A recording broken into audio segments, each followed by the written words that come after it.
Hi everyone, and welcome to my safeguarding committee presentation.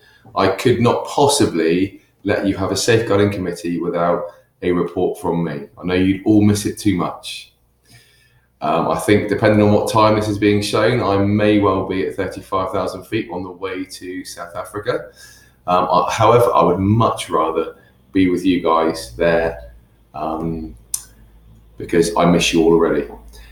So the purpose of this video is just to kind of go through the PowerPoint presentation, which you've just seen, maybe elaborate a little bit more in terms of the details. So as you've seen from the PowerPoint slides, up to this point, we've had a 28% increase in referrals into the safeguarding team, which is an enormous amount of work. I think there are lots of reasons for that. Cuts to external agencies, mental health services, social care are all, GP surgeries are all referring into us as a team to put in safeguarding measures because of lack of resources on their part. I think there's a much better internal awareness of referral processes. There's a much clearer system, and a lot of the safeguarding team are known far more than they were. So Simon and now Lois have established themselves in different areas. Safeguarding walks, they generate an enormous amount of work. So students are coming up to us and we're seeing things when we're walking around, which gives us work. So again, that could be a reason why we're seeing more of an increase. We've got a far more organised duty system. So the safeguarding duty system is working much better. It's making for a much more professional service and a much better consistency from a safeguarding point of view. And I think societal changes, societal issues, I think that throughout the safeguarding arena, all services are seeing increased referrals. So I think we are consistent with what's happening in other education establishments, albeit secondary, HE, FE. I think there's nothing out of the norm from our point of view. As you've seen, safeguarding has its opportunity to run a safeguarding CPD day on the 19th of December. And I'm so proud of this, and I'm so proud of the team to be delivering these sessions.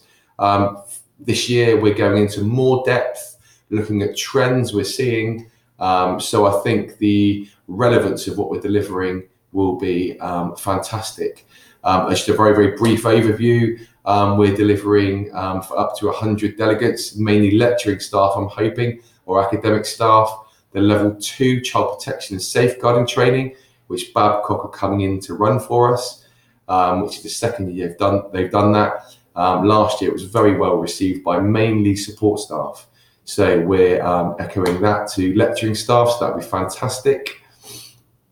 We've got Pete's Dragons coming in to talk to 30 staff who have been handpicked really to learn more about having discussions with people around suicide, which I think is something which is ever growing. We're having more and more conversations around suicide and suicide ideation.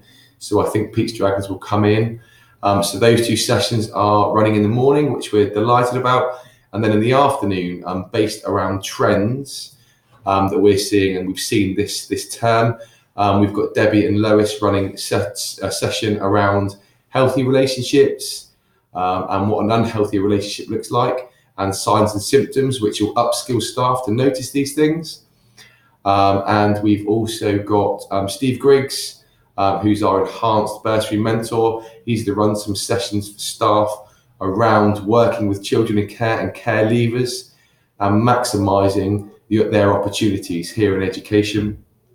And then we've got Simon Scotland has invited the police to come in and run a session to staff around neglect from a policing point of view. So I'm absolutely thrilled to be able to organise that, and I'm sure it will be well received by our staff. I think looking at next academic year, we've got some prior-ups next academic year. Apologies, I never get these videos right first time, but I'm too far in now to start again, so that was an error. In terms of priorities for next calendar year, so 2020, in February we're running a awareness session around sexual abuse and sexual harassment.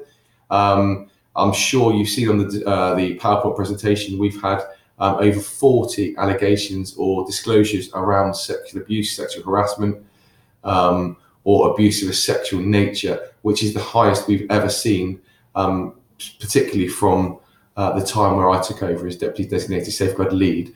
So we definitely are going to be paying that an awful lot of attention.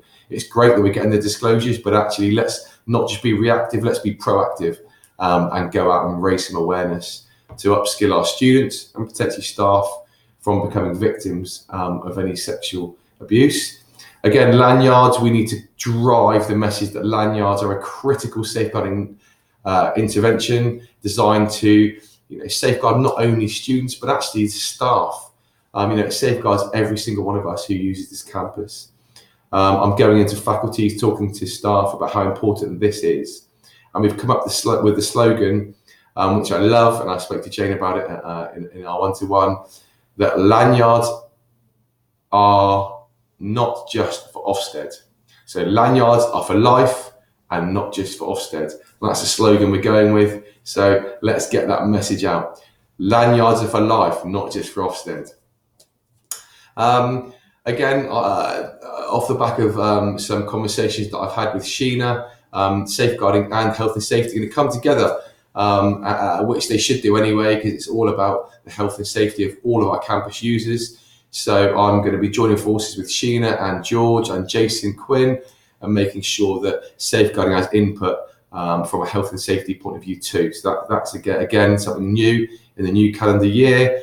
And I'm delighted to say that we've been supported by Jane and Sheena and HR, and we've increased our counselling provisions. So our part-time counsellor for next calendar year has gone permanent. So we are increasing the opportunities for students to access counselling at Mid Devon and Branhams, and increasing the hours in which our college counsellor works here so that we can reduce that waiting list. So just a bite-sized video from me. Like I said, I couldn't have you not hearing my voice at a safeguarding committee. I know you've missed me too much, especially because it's the Christmas period, and none of you will see me. So I hope that you found this video useful. I look forward to seeing you all in the new year. I hope you have a fantastic Christmas and New Year. And just a big thank you for all of your support to myself and the wider safeguarding team. We genuinely feel so supported by you all as a team. So thank you very much. Enjoy the rest of this day.